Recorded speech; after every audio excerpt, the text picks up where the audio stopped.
ಹಂಗಾಮ ಬೆಂಗಳೂರಲ್ಲಿ ಉದ್ಘಾಟನೆ. RCB versus SRH ಹೇಗಿದೆ ಭದ್ರತಾ ವ್ಯವಸ್ಥೆ? ಟ್ರಾಫಿಕ್ ಡೈವರ್ಷನ್, ಆರ್ಸಿಬಿ ಫ್ಯಾನ್ಸ್ ಗಮನಿಸಿ, ಇದು ಆರ್ಸಿಬಿ ಅಬ್ಬರದ ಸ್ಟೋರಿ.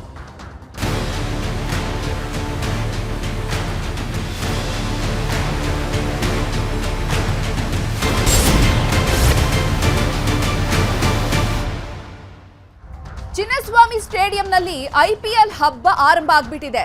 10 ತಂಡಗಳು, 65 ದಿನ, 13 ನಗರಗಳಲ್ಲಿ ಐಪಿಎಲ್ ಪಂದ್ಯ ನಡೆಯುತ್ತೆ. 74 ಪಂದ್ಯಗಳನ್ನು ಆಯೋಜನೆ ಮಾಡಲಾಗುತ್ತೆ. 18 ವರ್ಷಗಳ ಬಳಿಕ ಬೆಂಗಳೂರಲ್ಲಿ ಉದ್ಘಾಟನಾ ಪಂದ್ಯ ನಡೀತಾ ಇದೆ. ಚಿನ್ನಸ್ವಾಮಿ ಸ್ಟೇಡಿಯಂನಲ್ಲಿ 19ನೇ ಆವೃತ್ತಿಯ ಐಪಿಎಲ್ ಪಂದ್ಯ ಆರಂಭಕ್ಕೆ ದಿನಗಣನೆ ಶುರುವಾಗಿದೆ. ಕ್ರೀಡಾಂಗಣದ ಎಲ್ಲ ಗೇಟ್ಗಳು ಕೂಡ ಈಗ ಓಪನ್ ಆಗಿದೆ. ಟಿಕೆಟ್ ಅನ್ನ ಪರಿಶೀಲನೆ ಮಾಡಿ ಒಬ್ಬೊಬ್ಬರನ್ನಾಗಿ ಒಳಗಡೆ ಬಿಡ್ತಾ ಇದ್ದಾರೆ ಸಿಬ್ಬಂದಿಗಳು. 19ನೇ ಆವೃತ್ತಿಯ ಐಪಿಎಲ್ ಹಬ್ಬಕ್ಕೆ ಕೌಂಟ್ ಡೌನ್ ಶುರುವಾಗಿದೆ. ಒಟ್ಟು 10 ತಂಡಗಳಿದೆ ಐಪಿಎಲ್ನಲ್ಲಿ. ಸತತ 65 ದಿನಗಳು ಮ್ಯಾಚ್ ನಡೆಯುತ್ತೆ. ಬೆಂಗಳೂರು ಸೇರಿದಂತೆ ಚಿನ್ನಸ್ವಾಮಿ ಸ್ಟೇಡಿಯಂ ಸೇರಿದಂತೆ 13 ನಗರದಲ್ಲಿ ಐಪಿಎಲ್ ಪಂದ್ಯ ನಡೆಯುತ್ತೆ. ಒಟ್ಟಾರೆಯಾಗಿ 74 ಪಂದ್ಯಗಳನ್ನು ಆಯೋಜನೆ ಮಾಡಲಾಗುತ್ತೆ. 18 ವರ್ಷಗಳ ಬಳಿಕ ಬೆಂಗಳೂರಲ್ಲಿ ಉದ್ಘಾಟನಾ ಪಂದ್ಯ ನಡೀತಾ ಇದೆ. ಹೀಗಾಗಿ ಬೆಂಗಳೂರಿನಲ್ಲಿ ಸಾಕಷ್ಟು ಕುತೂಹಲ ಹೆಚ್ಚಾಗಿದೆ. ಈಗಾಗಲೇ ಕ್ರಿಕೆಟ್ ಅಭಿಮಾನಿಗಳು ಚಿನ್ನಸ್ವಾಮಿ ಸ್ಟೇಡಿಯಂನತ್ತ ತೆರಳುತ್ತಿದ್ದಾರೆ. ನೋಡಿ, ವಿಜುವಲ್ಸ್ ಅಲ್ಲಿ ಗಮನಿಸ್ತಾ ಇದ್ದೀವಿ. ಅಭಿಮಾನಿಗಳು ಈಗಾಗಲೇ ಸ್ಟೇಡಿಯಂನತ್ತ ತೆರಳುತ್ತಿದ್ದಾರೆ. ಸಿಬ್ಬಂದಿ ಎಲ್ಲಾ ಸಕಲ ರೀತಿಯ ವ್ಯವಸ್ಥೆಯನ್ನ ಮಾಡಿಕೊಂಡಿದ್ದಾರೆ. ಎಲ್ಲಾ ಗೇಟ್ಗಳಲ್ಲೂ ಕೂಡ ಭದ್ರತೆಯನ್ನ ಹೆಚ್ಚಿಸಿದ್ದಾರೆ. ಟಿಕೆಟ್ ಇದ್ದವರಿಗೆ ಮಾತ್ರ ಅವಕಾಶ ನೀಡ್ತಿದ್ದಾರೆ. ಟಿಕೆಟ್ ಇಲ್ಲ ಅಂತ ಅಂದ್ರೆ ಸ್ಟೇಡಿಯಂ ಸುತ್ತ ಕೂಡ ಹೋಗ್ಲಿಕ್ಕೂ ಕೂಡ ಬಿಡ್ತಾ ಇಲ್ಲ. ಎಲ್ಲಾ ಕಡೆ ಬ್ಯಾರಿಗೇಡ್ ಹಾಕ್ಬಿಟ್ಟಿದ್ದಾರೆ. ಯಾಕೆಂದ್ರೆ ಕಳೆದ ವರ್ಷದ ಕಹಿ ಗಳಿಗೆಗಳು ಮತ್ತೆ ಮರುಗಳಿಸಬಾರದು ಅನ್ನುವಂಥ ನಿಟ್ಟಿನಲ್ಲಿ ಸಾಕಷ್ಟು ತಯಾರಿಯನ್ನ ನಡೆಸ್ತಿದ್ದಾರೆ. ಚಿನ್ನಸ್ವಾಮಿ ಸ್ಟೇಡಿಯಂನತ್ತ ಅಭಿಮಾನಿಗಳ ದಂಡು. ಸಾಲು ಸಾಲಾಗಿ ಆರ್ಸಿಬಿ ಅಭಿಮಾನಿಗಳು ಬರ್ತಿದ್ದಾರೆ. ಪ್ರತಿಯೊಂದು ಗೇಟ್ ಮತ್ತು ಜಂಕ್ಷನ್ ಬಳಿಯಲ್ಲಿ ಪೊಲೀಸರು ಭದ್ರತೆಯನ್ನ ಕೈಗೊಂಡಿದ್ದಾರೆ. 4 ಡಿಸಿಪಿಗಳ ನೇತೃತ್ವದಲ್ಲಿ ಬಂದೋಬಸ್ತ್ ಮಾಡಲಾಗಿದೆ. ಪ್ರತಿ ಗೇಟ್ಗಳಲ್ಲಿ ಕೂಡ ಸಿಸಿಟಿವಿ ಕ್ಯಾಮೆರಾ ಅಳವಡಿಸಿದ್ದಾರೆ. ಎಸ್ಡಿಆರ್ಎಫ್ ಸಿಬ್ಬಂದಿ ಇದ್ದಾರೆ, ಪೊಲೀಸರಿದ್ದಾರೆ. ಎಲ್ಲರೂ ಕೂಡ ಭದ್ರತೆಯನ್ನು ಒದಗಿಸಿದ್ದಾರೆ. ಟಿಕೆಟ್ ಇಲ್ಲ ಅಂತ ಅಂದ್ರೆ ಕ್ರೀಡಾಂಗಣದತ್ತ ಅವಕಾಶ ಇರೋದಿಲ್ಲ. ಆದ್ರೂ ಕೂಡ ಕ್ರಿಕೆಟ್ ಅಭಿಮಾನಿಗಳು ಸ್ಟೇಡಿಯಂ ಹತ್ರನಾದ್ರೂ ಹೋಗೋಣ ಅನ್ನೋ ನಿಟ್ಟಿನಲ್ಲಿ ಬರ್ತಿದ್ದಾರೆ. ಟಿಕೆಟ್ ಇದ್ರೆ ಮಾತ್ರ ಬ್ಯಾರಿಗೇಡ್ ಒಳಗಡೆ ಎಂಟ್ರಿ. ಟಿಕೆಟ್ ಇಲ್ಲ ಅಂತ ಅಂದ್ರೆ ಅಲ್ಲಿ ನಿಲ್ಲೋದಕ್ಕೆ ಕೂಡ ನಿಮ್ಗೆ ಅವಕಾಶವನ್ನ ಕೊಡೋದಿಲ್ಲ. ರಸ್ತೆಯಲ್ಲಿ ನಿಲ್ಲದಂತೆ ಎಲ್ಲರಿಗೂ ಕೂಡ ಎಚ್ಚರಿಕೆಯನ್ನ ಕೊಟ್ಟು ಖಾಕಿ ವಾಪಸ್ ಕಳಿಸ್ತಿದ್ದಾರೆ. ಗೇಟ್ ಮುಂದೆ ನಿಲ್ಲದಂತೆ ಪೊಲೀಸರು ಕಳಿಸ್ತಿದ್ದಾರೆ. ಗುಂಪು ಗುಂಪಾಗಿ ಯಾರು ಕೂಡ ಅಲ್ಲಿ ಗುಂಪು ಸೇರುವಂತಿಲ್ಲ. 2000ಕ್ಕೂ ಹೆಚ್ಚು ಪೊಲೀಸ್ ಸಿಬ್ಬಂದಿಯನ್ನ ಈ ಭದ್ರತೆಗೆ ಅಂತಾನೆ ನಿಯೋಜನೆ ಮಾಡಲಾಗಿದೆ. ಸ್ಟೇಡಿಯಂ ಸುತ್ತಮುತ್ತ ಎಲ್ಲ ರಸ್ತೆಗಳಲ್ಲಿ ಕೂಡ ವಾಹನಗಳ ಸಂಚಾರವನ್ನ ಕೂಡ ಡೈವರ್ಟ್ ಮಾಡಿದ್ದಾರೆ. ಯಾವುದೇ ರೀತಿ ಟ್ರಾಫಿಕ್ ಸಮಸ್ಯೆ ಕೂಡ ಉಂಟಾಗಬಾರ್ದು, ಗೊಂದಲ ಉಂಟಾಗಬಾರ್ದು ಅನ್ನುವಂಥ ನಿಟ್ಟಿನಲ್ಲಿ ಎಲ್ಲ ಭದ್ರತೆಯನ್ನ ಕೈಗೊಂಡಿದ್ದಾರೆ. ನಾವು ಆರ್ಸಿಬಿ ಡಯಟ್ ಫ್ಯಾನ್ ಅಣ್ಣ. ನಾವು ಬಾಯಿ ಮಾತಲ್ಲಿ ಹೇಳ್ಬಾರ್ದು ನಾವು. ಯಾಕಂದರೆ ಯಾರಿಗೂ ನೋಡಿದ ತಕ್ಷಣ ಅಯ್ಯೋ ಆರ್ಸಿಬಿ ಫ್ಯಾನ್ಸ್ ಇದ್ದಾರೆ ಅಂತ ಹೇಳ್ಬಿಟ್ಟು ಅವ್ರಿಗೆ ಗೊತ್ತಾಗಬೇಕು. ಅದಕ್ಕೆ ನಾನು ಆರ್ಸಿಬಿ ಸ್ಟಿಕ್ಕರನ್ನು ಹಾಕ್ಸ್ಬಿಟ್ಟಿನಿ, ಚಾಂಪಿಯನ್ಸ್ ಅಂತ ಹೇಳ್ಬಿಟ್ಟು. ಯಾಕಂದರೆ ಈ 18 ವರ್ಷದಿಂದ ಅವರು ನಮಗೆ ತುಂಬ ಕಾಂಟ್ರವರ್ಸಿ ಮಾಡಿದ್ದಾರೆ. ನಾವು ಈ ವರ್ಷದಿಂದ ನಾವು ಅವ್ರ ಕಾಂಟ್ರವರ್ಸಿ ತೋರಿಸ್ಬೇಕು. ಯಾಕಂದರೆ ನಮ್ಗೆ ಟಿಕೆಟ್ ಸಿಕ್ಕಿಲ್ಲ. ಮುಂದಿನ ಸಲ ಆದರೂ ಟಿಕೆಟ್ ಸ್ವಲ್ಪ ಹೆಚ್ಚಿನ ಸೀಟಲ್ಲಿ ಬಿಟ್ಟರೆ ಅದು ನಮ್ಗೆ ಒಳ್ಳೇದಾಗುತ್ತೆ. ಅದಕ್ಕೆ ಟಿಕೆಟ್ ಸಿಕ್ಕಿಲ್ಲ ಆದರೂ ನಾವು ನೋಡೋಕೆ ಬಂದಿದ್ದೀವಿ. ಯಾಕಂದರೆ ಒಂದ್ಸಲಿ ಸ್ಟೇಡಿಯಂ ಒಳಗಡೆ ಹೋಗ್ಬಿಟ್ಟು ಹೋದ್ಸಲಿ ಒಂದು 5 ದಿವಸ ಹಿಂದೆ ವಿರಾಟ್ ಕೊಹ್ಲಿಯನ್ನು ನೋಡಿದೆ. ನಮ್ಗೆ ಅದೇ ಸಂತೋಷ, ದೇವ್ರು ನೋಡ್ದಂಗೆ ಆಯ್ತು ನಮಗೆ. ಅದಕ್ಕೆ ಇವು ಟಿಕೆಟ್ ಸಿಕ್ಕಿಲ್ಲ, ಏನು ಮಾಡೋಕ್ಕಾಗಲ್ಲ. ಆರ್ಸಿಬಿ ಗೆಲ್ಬೇಕಣ್ಣ, ಗೆಲ್ಲೇಬೇಕು ನಮಗೆ. ನಮ್ಮ ಆರ್ಸಿಬಿ ಅದು. ಜೈ ಆರ್ಸಿಬಿ. ಟಿಕೆಟ್ ಬುಕ್ ಆಗಿದೆ, ಬಟ್ ತುಂಬ ಕಷ್ಟ ಮ್ಯಾನ್. ತುಂಬ ನಾನು CSK ಮ್ಯಾಚ್ಗೆ ನಾನು ನೋಡೋಕ್ಕೆ ಅದೇ ಇಂಪಾರ್ಟೆಂಟ್ ನನಗೆ. ಬೆಂಗಳೂರಿನಲ್ಲಿ CSK ಹೊಡಿಬೇಕು RCB. ಆ ಮ್ಯಾಚ್ಗೆ ನಾನು ನೋಡ್ತಾ ಇದ್ದೀನಿ. ಇದು ಗೆಲ್ಲೇ ಗೆಲ್ತಾರ ಮ್ಯಾನ್. ಸತಿ ಕಪ್ ತಗೊಂಡ್ರು ನಾವು ಖುಷಿ ಪಡುವ, ವಿನ್ ಮಾಡೋಕ್ಕೆ ಸೆಲೆಬ್ರೇಟ್ ಮಾಡೋಕ್ಕಾಗಲಿಲ್ಲ. ಒಂದು ಸತಿ ದುಃಖ ಆಯಿತು, ಏನು ಮಾಡೋಕ್ಕಾಗುತ್ತೆ. ಎಲ್ಲ ಸತಿ ಎಲ್ಲ ಈ ಥರ ಆಯಿತು. ಫುಲ್ಲು ಇದು ಬೇಜಾರ ಆಯಿತು. ಈ ಸತಿ ಮ್ಯಾಚ್ ಗೆಲ್ತಾರೆ. ವಿನ್ನಿಂಗ್ ಕಾಂಪಿಟೇಷನ್ ಇದ್ದೀವಿ ನಾವು. ಸೊ ಆ ಫಾರ್ಮೇ ಕಂಟಿನ್ಯೂ ಮಾಡ್ತಾರೆ. ಫೈನಲ್ ಅಂತೂ ಬಂದೇ ಬರ್ತಾರೆ RCB, ಅದು ಡೌಟೇ ಇಲ್ಲ ಯಾರು ಬಂದ್ರು. ಇನ್ನು ಈ ಬಗ್ಗೆ ಹೆಚ್ಚಿನ ಮಾಹಿತಿಯನ್ನು ನೀಡೋದಕ್ಕೆ ನಮ್ಮ ಪ್ರತಿನಿಧಿ ಮುನಿರಾಜು ಮತ್ತು ಕಾರ್ತಿಕ್ ನೇರ ಸಂಪರ್ಕದಲ್ಲಿ ಜಾಯ್ನ್ ಆಗ್ತಿದ್ದಾರೆ. ಮೊದಲಿಗೆ ಮುನಿರಾಜು, ಅಲ್ಲಿ ಇವಾಗಲೇ RCB ಫ್ಯಾನ್ಸ್ಗಳು ಗೇಟ್ ಹತ್ರ ಹೋಗ್ತಾ ಇದ್ದಾರೆ. ಕಳೆದ ಬಾರಿ ಗೇಟ್ ಹತ್ರನೇ ಅತಿ ಹೆಚ್ಚು ನೂಕುನುಗ್ಗಲು ಉಂಟಾದಂಥದ್ದು, ಕಹಿ ಘಟನೆ ನಡೀಲಿಕ್ಕೆ ಕಾರಣ ಆದಂಥದ್ದು. ಈ ಬಾರಿ ಎಲ್ಲ ಗೇಟ್ಗಳು ಓಪನ್ ಆಗಿದೆಯಾ? ಎಷ್ಟು ಗಂಟೆಗೆ ಎಂಟ್ರಿ ಕೊಟ್ಟಿದ್ದಾರೆ, ಶುರು ಮಾಡಿದ್ದಾರೆ? ಯಾವ ರೀತಿ ಇದೆ ಗೇಟ್ನಲ್ಲಿ ಭದ್ರತೆ? ಚೈತ್ರ, ಈಗಾಗಲೇ ಏನು IPL ಪಂದ್ಯ ಆರಂಭಕ್ಕೆ ಇನ್ನು ಕೆಲವೇ ಗಂಟೆಗಳಷ್ಟೇ ಬಾಕಿ ಇದೆ. ಈ ನಡುವೆ ಈಗಾಗಲೇ ಏನು ಪಂದ್ಯಕ್ಕೆ ಏನು ಟಿಕೆಟ್ ಅನ್ನು ಖರೀದಿ ಮಾಡಿದರೆ ಎಲ್ಲರೂ ಕೂಡ ಈಗಾಗಲೇ ತಮ್ಮ ಟಿಕೆಟ್ ಅನ್ನು ಹಿಡಿದು ಈಗ ಏನು ಸ್ಟೇಡಿಯಂನ ಒಳಗಡೆ ಹೋಗೋದಕ್ಕೆ ಕೂಡ ಈಗ ಎಲ್ಲರೂ ಕೂಡ ಬರ್ತಾ ಇರೋದು. ಈಗಾಗಲೇ ನಾವು ಸರತಿ ಸಾಲಿನಲ್ಲಿ ನೋಡ್ಬೋದು, ಸಾಕಷ್ಟು ಸಂಖ್ಯೆಯಲ್ಲಿ ಟಿಕೆಟ್ ಅಂದರೆ ಮೊಬೈಲ್ನಲ್ಲಿ ಟಿಕೆಟ್ ಏನು ಖರೀದಿ ಮಾಡಿದರೆ ಅವರೀಗ ಟಿಕೆಟನ್ನು ಮೊಬೈಲ್ನಲ್ಲಿ ಇಟ್ಕೊಂಡು ಎಲ್ಲರೂ ಕೂಡ ಗೇಟ್ಗಳಲ್ಲಿ ಎಂಟ್ರಿ ಕೂಡ ಹಾಕ್ತಾ ಇದ್ದಾರೆ. ಈಗ ಪ್ರತಿಯೊಬ್ಬರನ್ನು ಕೂಡ ಆ ಒಂದು ಟಿಕೆಟನ್ನು ಪರಿಶೀಲನೆ ಮಾಡಿ ಅವರನ್ನು ಗೇಟ್ ಒಳಗಡೆ ಬಿಡುವಂಥ ಕೆಲಸವನ್ನು ಕೂಡ ಈಗಾಗಲೇ ಇಲ್ಲಿರುವಂಥ ಸಿಬ್ಬಂದಿಗಳು ಕೂಡ ಮಾಡ್ತಾ ಇರೋದು. ಯಾಕಂದರೆ ಯಾರು ಟಿಕೆಟ್ ಹೊಂದಿದ್ರೆ ಅಂಥವ್ರಿಗೆ ಮಾತ್ರ ಈ ಒಂದು ಬ್ಯಾರಿಕೇಡ್ನ ಒಳಗಡೆ ಎಂಟ್ರಿಯನ್ನು ಕೊಡ್ತಾರೆ. ಟಿಕೆಟ್ ಇಲ್ಲದವ್ರನ್ನ ರಸ್ತೆಯಲ್ಲಿ ಕೂಡ ನಿಲ್ಲೋದಕ್ಕೆ ಪೊಲೀಸ್ ಅಧಿಕಾರಿಗಳು ಬಿಡ್ತಾ ಇಲ್ಲ. ಅಷ್ಟು ಕಟ್ಟುನಿಟ್ಟಿನ ಒಂದು ಬಂದೋಬಸ್ತನ್ನು ಕೂಡ ಈಗಾಗಲೇ ಮಾಡ್ಕೊಳ್ತಾ ಇದ್ದಾರೆ. ನಾವು ನೋಡ್ಬೋದು, ಏನು ಸ್ಟೇಡಿಯಂನ ಸುತ್ತಮುತ್ತ ಪ್ರತಿಯೊಂದು ರಸ್ತೆಯಲ್ಲೂ ಕೂಡ ಈಗಾಗಲೇ ಬ್ಯಾರಿಕೇಡನ್ನು ಮಾಡ್ಕೊಂಡಿದ್ದಾರೆ. ಟಿಕೆಟ್ ಇರುವಂಥವ್ರು ಮಾತ್ರ ಈ ಒಂದು ಬ್ಯಾರಿಕೇಡ್ ಏನಿದೆ ಆ ಒಂದು ಸರ್ಕಲ್ನಲ್ಲಿ ಬರಬೇಕಾಗುತ್ತೆ. ಒಂದು ವೇಳೆ ಟಿಕೆಟ್ ಇಲ್ಲದವ್ರನ್ನ ರಸ್ತೆಯಲ್ಲೇ ಅವ್ರನ್ನ ನೇರವಾಗಿ ಮತ್ತೊಂದು ಸರ್ಕಲ್ಗೆ ವಾಪಸ್ ಕಳಿಸುವಂಥ ಕೆಲಸವನ್ನು ಕೂಡ ಈಗ ಪೊಲೀಸ್ ಅಧಿಕಾರಿಗಳು ಕೂಡ ಮಾಡ್ತಾ ಇರೋದು. ಪ್ರತಿಯೊಬ್ಬರನ್ನು ಕೂಡ ಏನು 4-5 ಹಂತಗಳಲ್ಲಿ ತಪಾಸಣೆ ಮಾಡಿ ಒಳಗಡೆ ಬಿಡುವಂಥ ಕೆಲಸ ಕೂಡ ಮಾಡ್ತಾ ಇದ್ದಾರೆ. ಮತ್ತು ಅದೇ ರೀತಿಯಾಗಿ ರಸ್ತೆ ಬದಿ ಏನು ಹೆಚ್ಚು ಜನಜಂಗುಳಿ ಸೇರಿದಂತೆ ಕೂಡ ಈಗ ಮುನ್ನೆಚ್ಚರಿಕೆಯನ್ನು ಕೂಡ ಕೈಗೊಂಡಿರೋದು ನಾವು ನೋಡ್ತಾ ಇದ್ದೀವಿ. ಇಲ್ಲಿ ಹೆಚ್ಚಿನ ಸಂಖ್ಯೆಯಲ್ಲಿ ಪೊಲೀಸ್ ಸಿಬ್ಬಂದಿಯನ್ನು ಇಲ್ಲಿ ನಿಯೋಜನೆ ಮಾಡಿರೋದು ಕೂಡ ನೋಡ್ಬೋದು. ಇಲ್ಲಿ ಕ್ರಿಕೆಟ್ ಪ್ರಿಯರಿಗಿಂತ ಹೆಚ್ಚಾಗಿ ಪೊಲೀಸರು ಮತ್ತು ಸಿವಿಲ್ ಡಿಫೆನ್ಸ್ ಸಿಬ್ಬಂದಿ ಮತ್ತು ಹೋಮ್ ಗಾರ್ಡ್ಸ್ ಕೂಡ ಹೆಚ್ಚಿನ ಸಂಖ್ಯೆಯಲ್ಲಿ ಕಾಣ್ತಾರೆ. ಅಷ್ಟೊಂದು ಸಂಖ್ಯೆಯಲ್ಲಿ ಈಗ ಪೊಲೀಸರನ್ನು ನಿಯೋಜನೆ ಮಾಡಿ ಯಾವುದೇ ರೀತಿಯ ಒಂದು ಸಣ್ಣ ಪುಟ್ಟ ಅಹಿತಕರ ಘಟನೆಗೂ ಕೂಡ ಅವಕಾಶ ನೀಡದಂತೆ ಮುನ್ನೆಚ್ಚರಿಕೆಯನ್ನು ಮತ್ತು ಜನರನ್ನು ಕಳಿಸುವಂಥ ಕೆಲಸವನ್ನು ಈಗ ಇಲ್ಲಿ ಮಾಡ್ತಾ ಇದ್ದಾರೆ. ಮತ್ತು ಸಾರ್ವಜನಿಕರು ಯಾರಾದರೂ ಟಿಕೆಟ್ನಲ್ಲಿ ಏನಾದರೂ ಕನ್ಫ್ಯೂಷನ್ ಆದರೆ ಅವರಿಗೆ ಕೂಡಲೇ ಮಾಹಿತಿಯನ್ನು ಕೊಟ್ಟು ಅವರು ಯಾವ ಗೇಟ್ಗೆ ಹೋಗಬೇಕು, ಎಲ್ಲಿಂದ ಎಂಟ್ರಿ ಇದೆ ಅನ್ನೋದ್ರ ಬಗ್ಗೆ ಸ್ಪಷ್ಟವಾಗಿ ಅವರಿಗೆ ಮಾಹಿತಿ ಕೊಡುವಂಥ ಕೆಲಸವನ್ನು ಕೂಡ ಈಗ ಇಲ್ಲಿ ಮಾಡ್ತಾ ಇದ್ದಾರೆ. ಏನು ಕಳೆದ ಬಾರಿ ಒಂದು ಕಾಲು ತುಳಿತ ಏನಾಗಿತ್ತು, ಆ ಒಂದು ಗೇಟ್ ಕೂಡ ಈ ಒಂದು ಗೇಟ್ನಲ್ಲಿ ಕೂಡ ಕಾಲು ತುಳಿತ ಉಂಟಾಗಿತ್ತು. ಈಗ ಇಲ್ಲಿ ಗೇಟನ್ನು ಕೂಡ ನಾವು ನೋಡ್ತಾ ಇದ್ವಿ. ಸುಮಾರು ಏನು 15 ಅಡಿಗೂ ಹೆಚ್ಚು ಒಂದು ಗೇಟನ್ನು ಸುಸಜ್ಜಿತವಾಗಿ ಇದನ್ನು ಮತ್ತೆ ಮರು ನಿರ್ಮಾಣ ಮಾಡಿದರೆ ಮತ್ತು ದೊಡ್ಡ ಮಟ್ಟದ ಒಂದು ವಿಶಾಲವಾದ ಎಂಟ್ರಿಯನ್ನು ಕೂಡ ಇಟ್ಟಿದ್ದಾರೆ. ಈ ಒಂದು ಎಂಟ್ರಿಯಲ್ಲಿ ಪ್ರತಿಯೊಬ್ಬರನ್ನು ಕೂಡ ತಪಾಸಣೆ ಮಾಡಿ ಒಳಗಡೆ ಹೋಗಬೇಕು ಅನ್ನೋ ರೀತಿಯಲ್ಲಿ ಕಟ್ಟುನಿಟ್ಟಾಗಿ ಒಂದು ಎಚ್ಚರಿಕೆಯನ್ನು ಕೂಡ ವಹಿಸಿರುವಂಥದ್ದು. ಮತ್ತು ಗೇಟ್ ಸುಮಾರು ಒಂದು 15ರಿಂದ 20 ಅಡಿ ಏನು ಅಗಲ ಕೂಡ ಇರೋದನ್ನು ನಾವು ನೋಡ್ಬೋದು. ಸಾರ್ವಜನಿಕರು ಒಮ್ಮೆಲೆ ಹೊರಗಡೆ ಬರುವಂಥದ್ದು ಮತ್ತು ಒಳಗಡೆ ಹೋಗಬೇಕಾದ್ರೆ ಯಾವುದೇ ರೀತಿಯ ಒಂದು ಅಡೆ ಮತ್ತು ತಡೆ ಉಂಟಾಗದಂತೆ ಒಂದು ಹೆಚ್ಚಿನ ಒಂದು ನಿಗಾವನ್ನು ವಹಿಸಿ ಕೂಡ ಈಗಾಗಲೇ ಗೇಟ್ಗಳನ್ನು ಕೂಡ ಡೆವಲಪ್ ಮಾಡಿರೋದನ್ನು ನಾವು ನೋಡ್ತಾ ಇದ್ದೀವಿ.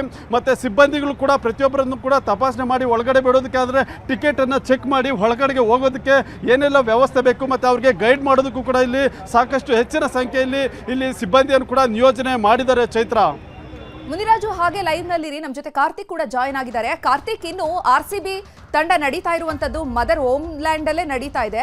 ಈಗ ಚಿನ್ನಸ್ವಾಮಿ ಸ್ಟೇಡಿಯಂ ಯಾವ ತಂಡಕ್ಕೆ, ಅಲ್ಲಿ ಪಿಚ್ ಅನ್ನ ನೋಡೋದಾದ್ರೆ ಯಾವ ತಂಡಕ್ಕೆ ಅದು ಅನುಕೂಲ ಆಗುತ್ತೆ ಈ ಸ್ಟೇಡಿಯಂ ಅಂತ?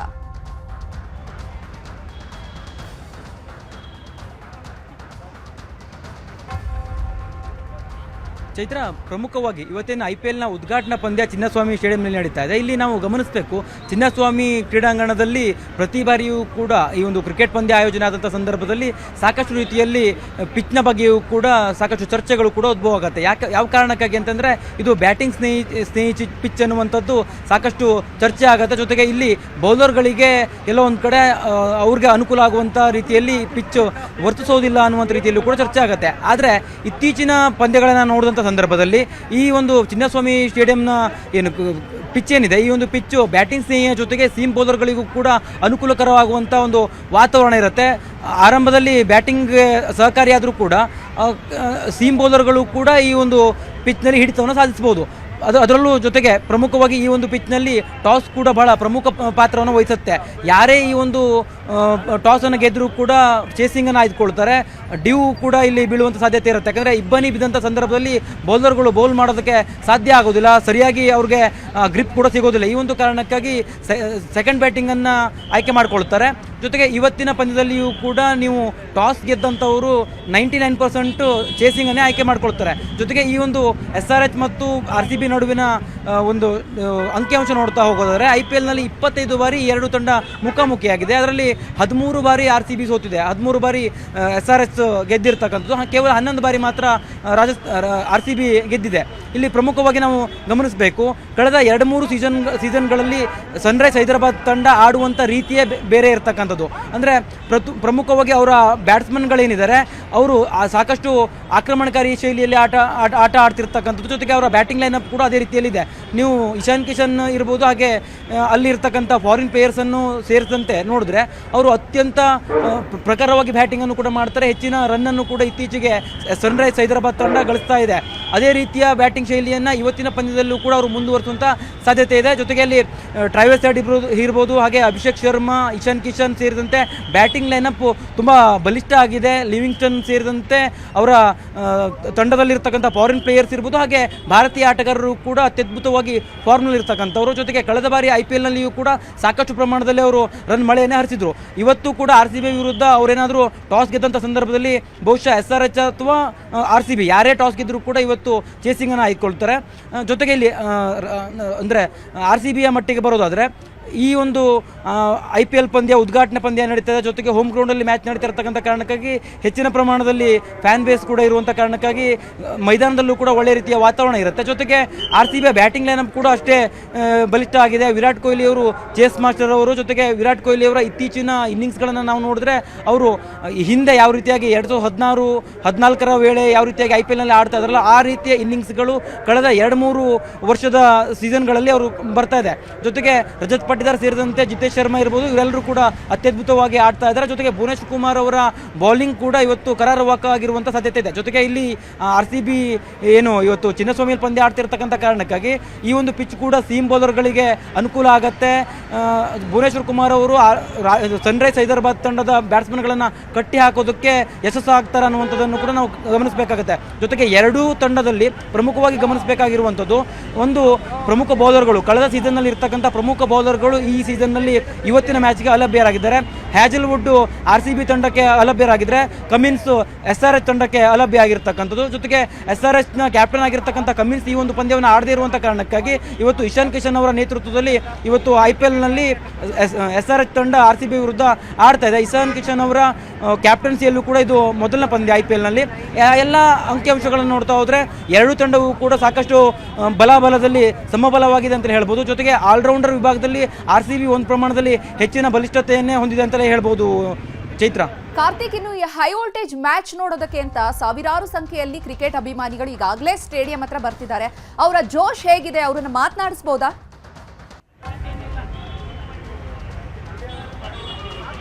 ಚಿತ್ರ, ನಾನೀಗ ಸದ್ಯ ಚಿನ್ನಸ್ವಾಮಿ ಕ್ರೀಡಾಂಗಣದಲ್ಲೇ ಇದ್ದೇನೆ. ನಾನು ನಿಮಗೆ ದೃಶ್ಯಗಳಲ್ಲೂ ಕೂಡ ತೋರಿಸ್ತಾ ಹೋಗ್ತೀನಿ ಯಾವ ರೀತಿಯಾಗಿ ಇಲ್ಲಿ ಅಭಿಮಾನಿಗಳು ಬಂದಿದ್ದಾರೆ ಅನ್ನುವಂಥದ್ದನ್ನು. ಜೊತೆಗೆ ಇಲ್ಲಿ ಕಳೆದ ಬಾರಿ ಎಲ್ಲ IPL ಪಂದ್ಯ ಆಯೋಜನೆ ಆದಂಥ ಸಂದರ್ಭದಲ್ಲಿ ನಾವು ಹೆಚ್ಚಿನ ಪ್ರಮಾಣದಲ್ಲಿ ಅಭಿಮಾನಿಗಳನ್ನು ನೋಡೋದಕ್ಕೆ ಸಿಗ್ತಾ ಇತ್ತು. ಆದರೆ ಈ ಬಾರಿ ಆ ಒಂದು ಸಂಖ್ಯೆ ಇಲ್ಲಿ ಸಿಗೋದಿಲ್ಲ. ಯಾವ ಕಾರಣಕ್ಕಾಗಿ ಅಂತಂದರೆ ಟಿಕೆಟ್ ಇರ್ತಕ್ಕಂಥವರಿಗೆ ಮಾತ್ರ ಇಲ್ಲಿ ಅವಕಾಶವನ್ನು ಮಾಡಿಕೊಡಲಾಗಿದೆ. ಜೊತೆಗೆ ಪೊಲೀಸರು ಯಾರೂ ಕೂಡ ಅನಗತ್ಯವಾಗಿ ಬರೋದಕ್ಕೆ ಅಲ್ಲಿ ಅವಕಾಶವನ್ನು ಮಾಡಿಕೊಡ್ತಾ ಇಲ್ಲ.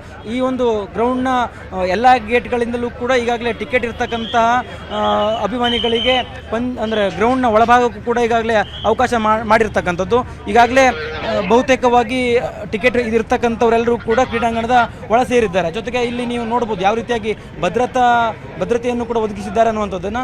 ಆದರೂ ಕೂಡ ಟಿಕೆಟ್ ಇಲ್ದಿರ್ತಕ್ಕಂಥ ಕೆಲವೊಂದಿಷ್ಟು ಅಭಿಮಾನಿಗಳು ಕೊನೆಯ ಗಳಿಗೆಲ್ಲಾದರೂ ನಮಗೆ ಟಿಕೆಟ್ ಸಿಗಬಹುದಾ ಅನ್ನುವಂಥ ರೀತಿಯಲ್ಲಿ ಅವರು ಪ್ರಯತ್ನಗಳು ಪಡ್ತಿದ್ದಾರೆ. ಆದರೆ ಯಾರಲ್ಲಿ ಟಿಕೆಟ್ ಇಲ್ಲ ಅನ್ನುವಂಥದ್ದನ್ನು ನೋಡಿಕೊಂಡು ಅಭಿಮಾನಿಗಳನ್ನು ಕಳಿಸುವಂಥ ಕೆಲಸವನ್ನು ಕೂಡ ಪೊಲೀಸರು ಮಾಡ್ತಾ ಇದ್ದಾರೆ. ಇಲ್ಲಿ ಇರ್ತಕ್ಕಂಥ ಅಭಿಮಾನಿಗಳನ್ನು ಕೂಡ ಮಾತನಾಡಿಸುವ ಪ್ರಯತ್ನವನ್ನು ಮಾಡ್ತಾ ಹೋಗ್ತೀನಿ.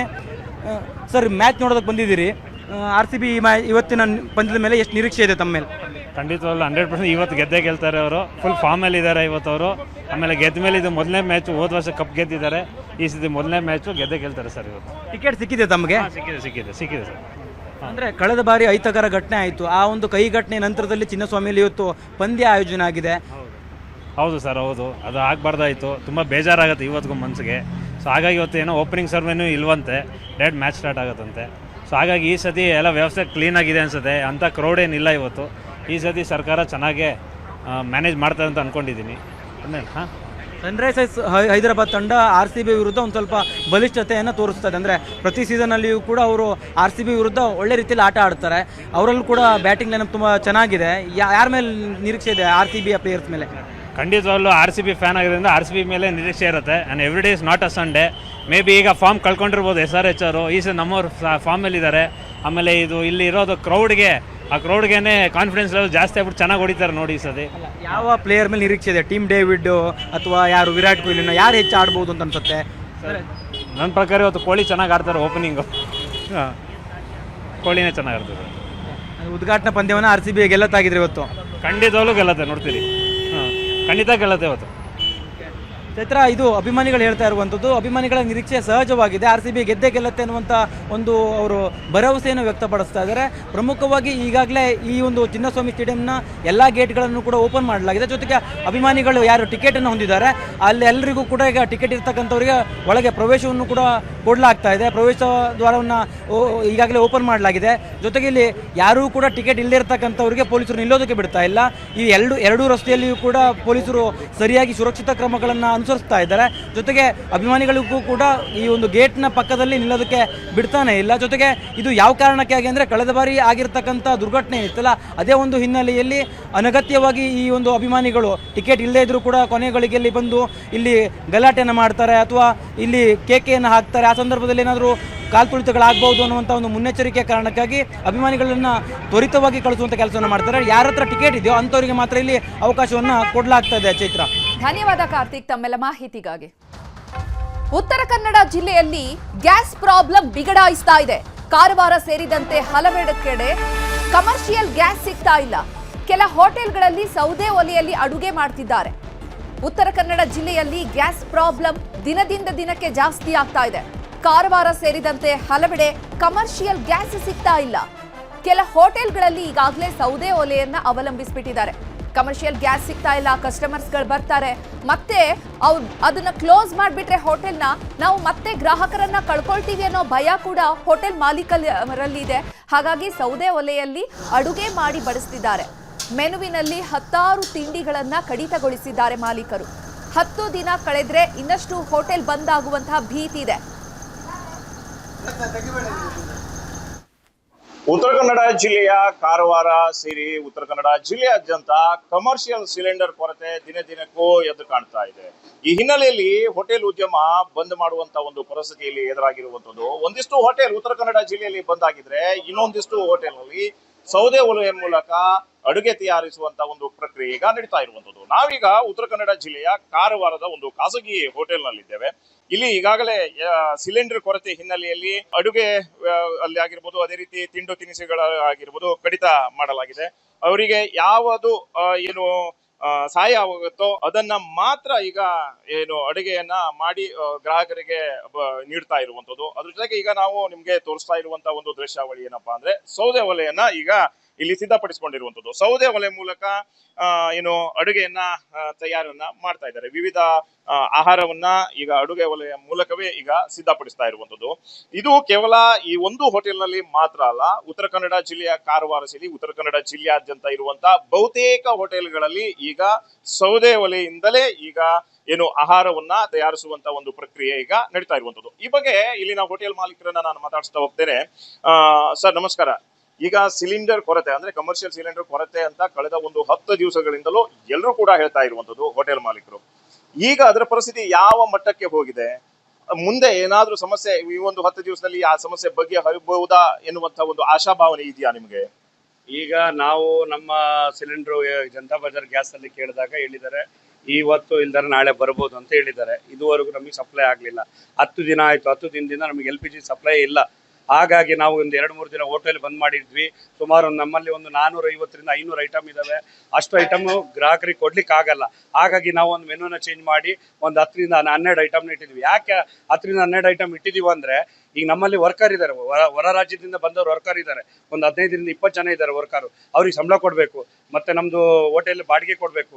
ಹಾಗಾಗಿ ನಮಗೆ ಅದು ಬಂದ್ ಮಾಡಿಟ್ರೆ ನಮಗೆ ಸಮಸ್ಯೆ ಆಗುತ್ತೆ ಅಂದ್ಬಿಟ್ಟು ಈಗ ಕಟ್ಕೆ ಒಲೆ ಮೊರೆ ಹೋಗಿದ್ವಿ. ಕಟ್ಕೆ ಒಲೆಯಲ್ಲಿ ಮಾಡ್ತಾ ಇದೀವಿ. ಒಂದು 15 ಐಟಮ್ನ ಕಟ್ಕೆ ಒಲೆಯಲ್ಲಿ ಮಾಡ್ತಾ ಇದೀವಿ. ಈಗ ಇನ್ನು ಮುಂದಿನ ದಿನಗಳಲ್ಲಿ ನೋಡ್ಬೇಕು ಏನಾಗ್ತದೆ ಅಂದ್ಬಿಟ್ಟು ಕೆಲವೊಂದು ಹೋಟೆಲ್ಗಳು ಕಾರವಾರದಲ್ಲಿ ಒಂದು 15 ಹೋಟೆಲು ಬಂದ್ ಆಗಿದ್ದಾವೆ. ಇನ್ನೊಂದು ನಾಳೆ ನಾಡದಲ್ಲಿ ಇನ್ನೊಂದು 2-3 ಹೋಟ್ಲುಗಳು ಮತ್ತೆ ಬಂದಾಗ್ತವೆ. ಇನ್ನು ಮುಂದೆ ಇದೇ ತರ ಸಮಸ್ಯೆ ಇರೋ ಎಲ್ಲ ಕಾರವಾರದಲ್ಲಿ ಇರೋ ಹೋಟ್ಲು ಬಂದ್ ಆಗ್ಬೇಕಾಗುತ್ತೆ. ಇದಿಷ್ಟು ಹೋಟೆಲ್ ಮಾಲೀಕರ ಒಂದು ಮಾತು. ದರ್ಶನ್ ನಾಯ್ಕ್, ನ್ಯೂಸ್ 18 ಕಾರವಾರ. ಮಧ್ಯಪ್ರಾಚ್ಯ ರಾಷ್ಟ್ರಗಳಲ್ಲಿ ಯುದ್ಧದ ಎಫೆಕ್ಟ್ ಹಿನ್ನೆಲೆ ಧಾರವಾಡದಲ್ಲಿ ಮತ್ತೆ ಎಲ್ಪಿಜಿ ಗ್ಯಾಸ್ ಅಭಾವ ಸೃಷ್ಟಿಯಾಗಿದೆ. ಮಧ್ಯಪ್ರಾಚ್ಯದಲ್ಲಿ 29ನೇ ದಿನವೂ ಕೂಡ ದಾಳಿ ಪ್ರತಿದಾಳಿ ನಿರಂತರವಾಗಿ ನಡೀತಾ ಇದೆ. ಘೋರ ಮಹಾಯುದ್ಧದಿಂದಾಗಿ ರಾಜ್ಯದಲ್ಲಿ ಎಲ್ಪಿಜಿ ಗ್ಯಾಸ್ ಅಭಾವ ಹೆಚ್ಚಾಗ್ತಾ ಇದೆ. 5 ಎಲ್ಪಿಜಿ ಬಂಕ್ಗಳ ಪೈಕಿ 4 ಬಂಕ್ಗಳು ಮಾತ್ರ ವರ್ಕ್ ಆಗ್ತಾ ಇದೆ. ಎಲ್ಪಿಜಿ ತುಂಬಿಸೋದಕ್ಕೆ ಆಟೋ ಚಾಲಕರು ಪರದಾಡ್ತಿದ್ದಾರೆ. ಆಟೋ ಚಾಲಕರು ನೂರಾರು ಆಟೋಗಳ ಜೊತೆಯಾಗಿ ಬಂಕ್ ಎದುರು ಸಾಲುಗಟ್ಟಿ ನಿಂತಿದ್ದಾರೆ. ದಿನವಿಡೀ ನಿಂತರೂ ಕೂಡ ಎಲ್ಪಿಜಿ ಸಿಗ್ತಾ ಇಲ್ಲ. ಆಟೋ ಚಾಲಕರು ಬೇಸರವನ್ನು ವ್ಯಕ್ತಪಡಿಸಿದ್ದಾರೆ. ಮನೆ ಬಾಡಿಗೆ ಕಟ್ಟಬೇಕು, EMI ಕಟ್ಟೋಕಾಗ್ತಾ ಇಲ್ಲ ಅಂತ ಅಳಲು ತೋಡಿಕೊಂಡಿದ್ದಾರೆ ಆಟೋ ಚಾಲಕರು. ಆಟೋವನ್ನೇ ನಂಬಿ ಜೀವನ ನಡೆಸ್ತಿದ್ದಾರೆ. ಅವರ ಜೀವನ ಈಗ ಸಂಕಷ್ಟದ ಪರಿಸ್ಥಿತಿಯಲ್ಲಿದೆ. ಕೂಡಲೇ ಸರ್ಕಾರ ಆಟೋ ಎಲ್ಪಿಜಿ ಗ್ಯಾಸ್ ಸಮಸ್ಯೆಯನ್ನ ಬಗೆಹರಿಸಬೇಕು ಅಂತ ಆಟೋ ಚಾಲಕರು ಮನವಿ ಮಾಡ್ತಿದ್ದಾರೆ. ಆಟೋ ಚಾಲಕರು ಸರ್ಕಾರಕ್ಕೆ ಎಲ್ಪಿಜಿ ಗ್ಯಾಸ್ ಸಿಲಿಂಡರ್ ಅನ್ನ ಒದಗಿಸ್ಕೊಡಿ, ನಮ್ಮ ಜೀವನಾಧಾರವೇ ಈ ಆಟೋಗೆ ಎಲ್ಪಿಜಿಯೇ ಸಿಗ್ತಾ ಇಲ್ಲ ಅಂತ ಅಂದ್ರೆ ನಮ್ಮ ಜೀವನ ಹೇಗೆ? ಎಲ್ಲ EMI ಕಟ್ಟಬೇಕಾಗಿರುತ್ತೆ, ದಿನಗೂಲಿಯನ್ನ ನಂಬ್ಕೊಂಡು ಜೀವನ ಮಾಡ್ತಾ ಇರ್ತಾರೆ. ಹೀಗಾಗಿ ಸರ್ಕಾರಕ್ಕೆ ಆಟೋ ಚಾಲಕರು ಮನವಿ ಮಾಡ್ತಿದ್ದಾರೆ. ಒಂದ ಕಡೆ ಐತಿ ಈಗ ಸದ್ಯಕ್ಕೆ ಇರೋದು, ಬೇರೆ ಕಡೆ ಎಲ್ಲೂ ಇಲ್ಲ. ಧಾರವಾಡದಾಗ ಇಲ್ಲಿ ಪಾಳೆ ಹಸ್ಕೊಂಡು ನಿಂತ್ರ ಮುಂದೆ ನಾವು ದುಡಿಬೇಕಂದ ಇದನ್ನು ಮಾಡಬೇಕಂದ ಅದನ್ನು ಗೌರ್ಮೆಂಟ್ ಬಗೆಹರಿಸ್ಬೇಕು. ಹಂಗೆ ಬಾಡಿಗೆ ಬಂದು ಎಲ್ಲಿ ಹೊಡಿತೀರಿ? ಬಾಡಿಗೆ ಇಟ್ಟು ಬಿಟ್ಟರೆ ನಿಂತು ಹೊಡಿಬೇಕು ನಾವು. ಗ್ಯಾಸ್ ಇದ್ರೆ ಬಾಡಿಗೆ ಹೊಡಿತೀರಿ, ಗ್ಯಾಸ್ ಇಲ್ಲದ್ರೆ ಬಾಡಿಗೆ ಎಲ್ಲಿ ಹೊಡಿತೀರಿ? ಮತ್ತು ಬೆಳಗಿನ ಸಂಜೆ ಮಟ್ಟ ಪಂಪ್ ಬಂದ್ ಮಾಡ್ತಾರೆ, ಗ್ಯಾಸ್ ರೇಟ್ ಜಂಪ್ ಮಾಡ್ಕೊಂಡು ಹೊಂಟಾರೆ. ಇದ್ದ ಕಡೆ ಹಚ್ಕೊಂಡು ಕುಂತು ಪಾಳೆ ಹಚ್ಕೊಂಡು ಕುಂಡಿರ್ಬೇಕಾಗಿತ್ತು ನಾವು. ಈಗ 61 ರೂಪಾಯಿ ಐತ್ರಿ. ಈಗ ಕೆಲವೊಂದು ಕಡೆ 85 ರೂಪಾಯಿ ಮಾಡ್ಯಾರ, 90 ರೂಪಾಯಿ ಮಾಡ್ಯಾರ. ಇಲ್ಲಿ 71 ರೂಪಾಯಿ ಐತಿ ಈಗ 8%.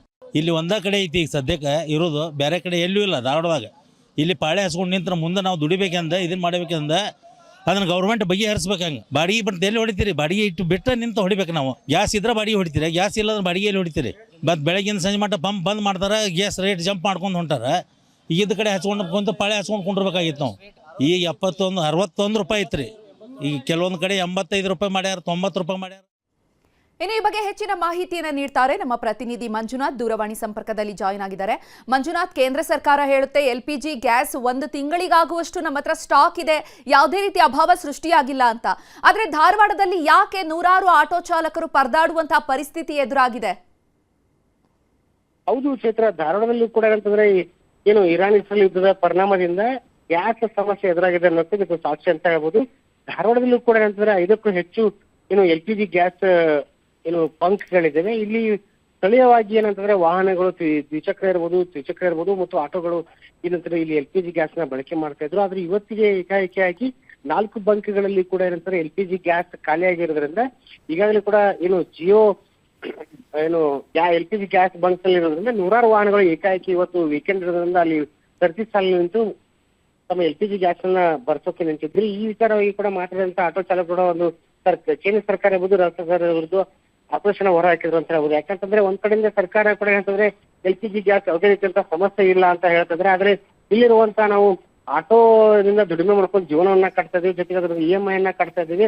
ಅಂತ ಸಂದರ್ಭದಲ್ಲೂ ಕೂಡ ಇಲ್ಲಿ ತಾಸುಗಟ್ಲೆ ಯಾಕಂದ್ರೆ 2 ರಿಂದ 4 ತಾಸುಗಟ್ಲೆ ಸರತಿ ಸಾಲಿನಲ್ಲಿ ನಿಂತುಕೊಂಡು LPG ಗ್ಯಾಸ್ ಗಳನ್ನ ಆಟೋಗಳಿಗೆ ತುಂಬಿಸೋಕೆ ಮುಂದಾಗಿದ್ದೀವಿ. ಸರ್ಕಾರ ಒಂದ್ ಕಡೆ ಹೇಳೋರ ರೀತಿ ಏನಂತಾರೆ LPG ಗ್ಯಾಸ್ ಸಮಸ್ಯೆ ಇಲ್ಲ ಅಂತ ಹೇಳ್ತಾರೆ. ಅದೇ ರೀತಿಯಾಗಿ ಆಟೋ ಚಾಲಕರು ಕೂಡ ಈ LPG ಗ್ಯಾಸ್ ಸಮಸ್ಯೆಯನ್ನ ಬಗೆಹರಿಸಲು ಸರ್ಕಾರ ಮುಂದಾಗಬೇಕೆಂಬುದು ಕೂಡ ಒತ್ತಾಯವನ್ನು ಸ್ಥಳೀಯ ಆಟೋ ಚಾಲಕರು ಮಾಡಿದ್ದಾರೆ ಅಂತ ಹೇಳ್ಬೋದು ಚೈತ್ರ. ಧನ್ಯವಾದ ಮಂಜುನಾಥ್ ತಮ್ಮೆಲ್ಲ ಮಾಹಿತಿಗಾಗಿ. ಪರೀಕ್ಷೆ ಮುಗಿಸಿ ಮನೆಗೆ ಬರ್ತಾ ಇದ್ದ ವಿದ್ಯಾರ್ಥಿಗೆ ಕಾರು ಡಿಕ್ಕಿಯಾಗಿದೆ. ಕಾರು ಡಿಕ್ಕಿ ಹೊಡೆದಂತಹ ರಭಸಕ್ಕೆ 8ನೇ ತರಗತಿಯ ಬಾಲಕ ಸ್ಥಳದಲ್ಲೇ ಜೀವ ಬಿಟ್ಟಿದ್ದಾನೆ. ಹಾಸನ ಜಿಲ್ಲೆಯ ಕಾಮಸಮುದ್ರ ಗ್ರಾಮದಲ್ಲಿ ಈ ದುರಂತ ನಡೆದಿದೆ. 14 ವರ್ಷದ ಚಿರಂತ್ ಗೌಡ ಮೃತಪಟ್ಟಿರುವಂತಹ ವಿದ್ಯಾರ್ಥಿ. ಹಾಸನ ಜಿಲ್ಲೆ ಕಾಮಸಮುದ್ರದ ವಿದ್ಯಾರ್ಥಿ ಚಾಲಕನ ಅಜಾಗರೂಕತೆಯೇ ಇದಕ್ಕೆ ಕಾರಣ ಅಂತ ಪೋಷಕರು ಆರೋಪ ಮಾಡ್ತಿದ್ದಾರೆ. ಹೊಳೆನರಸೀಪುರ ಗ್ರಾಮಾಂತರ ಪೊಲೀಸ್ ಠಾಣಾ ವ್ಯಾಪ್ತಿಯಲ್ಲಿ ಪ್ರಕರಣ ಕೂಡ ದಾಖಲಾಗಿದೆ. ನೋಡಿ, ವಿಜುವಲ್ಸ್ ಅಲ್ಲಿ ಅಪಘಾತಕ್ಕೆ ಕಾರಣವಾಗಿರುವಂತಹ ಕಾರಿನ ದೃಶ್ಯಾವಳಿಗಳನ್ನ ಗಮನಿಸ್ತಿದ್ದೀವಿ. ಎಷ್ಟು ಭೀಕರವಾಗಿ ಅಪಘಾತ ಆಗಿದೆ. ಆ ವಿದ್ಯಾರ್ಥಿಗೆ ಕಾರು ಡಿಕ್ಕಿ ಹೊಡೆದಂತಹ ರಭಸಕ್ಕೆ ಕಾರಿನ ಮುಂಭಾಗವೇ ನಜ್ಜುಗುಜ್ಜಾಗಿರುವಂಥದ್ದು. ಇನ್ನೊಂದು ವಿಜುವಲ್ಸ್ ಅಲ್ಲಿ 8ನೇ ತರಗತಿಯ ವಿದ್ಯಾರ್ಥಿ ಚಿರಂತ್ ಗೌಡ ಮೃತಪಟ್ಟಿರುವಂಥದ್ದು. ಆ ಕಾರು ಡಿಕ್ಕಿ ಹೊಡೆದಂತಹ ರಭಸಕ್ಕೆ ಸ್ಥಳದಲ್ಲೇ ವಿದ್ಯಾರ್ಥಿ ಸಾವನ್ನಪ್ಪಿದ್ದಾನೆ. ಪರೀಕ್ಷೆಯನ್ನ ಮುಗಿಸಿಕೊಂಡು ಮನೆಗೆ ವಿದ್ಯಾರ್ಥಿ ತೆರಳುತ್ತಿದ್ದಂತಹ ಸಂದರ್ಭದಲ್ಲಿ ಈ ದುರ್ಘಟನೆ ನಡೆದು ಹೋಗಿದೆ.